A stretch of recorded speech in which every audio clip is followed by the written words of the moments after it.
আমার সাথে যদি বসতে চায় তাহলে আমি বসতে রাজি, তাও যদি এখনও আসতে চায়। শেখ হাসিনা ভারতে বসে একটা কথাতে পুরো বাংলাদেশ আবার কিন্তু তোলপাড় হয়ে গেল। ঢাকাতে কিন্তু বঙ্গবন্ধু শেখ মুজিবের কিছু মূর্তি ছিল জায়গা জায়গায় এবং শেখ হাসিনার কিছু জায়গা ছিল।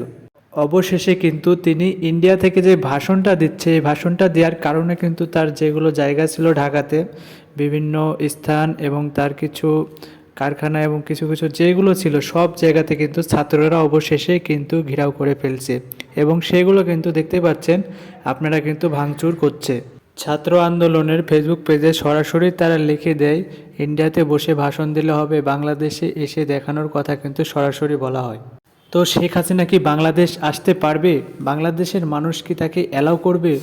সবাই কিন্তু তার আসার অপেক্ষা করছে। তো ঢাকাতে কিন্তু একটা স্থানও ফাঁকা নাই, প্রত্যেকটা স্থানে কিন্তু ছাত্ররা কিন্তু আন্দোলনে নেমে পড়েছে। তো যারা যারা আমাদের চ্যানেলে নতুন দর্শক অবশ্যই চ্যানেলটি সাবস্ক্রাইব করে দেন। তো শেখ হাসিনা বিষয়ে কিন্তু সমস্ত আপডেট কিন্তু আমাদের চ্যানেলে আপনারা পাবেন, সেই জন্য আমাদের চ্যানেলটি আপনাদেরকে অবশ্যই সাবস্ক্রাইব করে রাখতে হবে, যেন শেখ হাসিনা ইন্ডিয়াতে বসে কি বুদ্ধি করছে, কি ধরনের আচরণ করছে, কি ধরনের বুদ্ধিশালা করছে, সবগুলোই কিন্তু আমাদের এই চ্যানেলে দেখানো হবে। সেই জন্য যারা আমাদের চ্যানেলে নতুন দর্শক অবশ্যই কিন্তু আমাদের চ্যানেলটি সাবস্ক্রাইব করে দেবেন। সবাই ভালো থাকবেন, সুস্থ থাকবেন, দেখা হবে পরবর্তী এরকমই কোনো চমৎকার ভিডিও নিয়ে।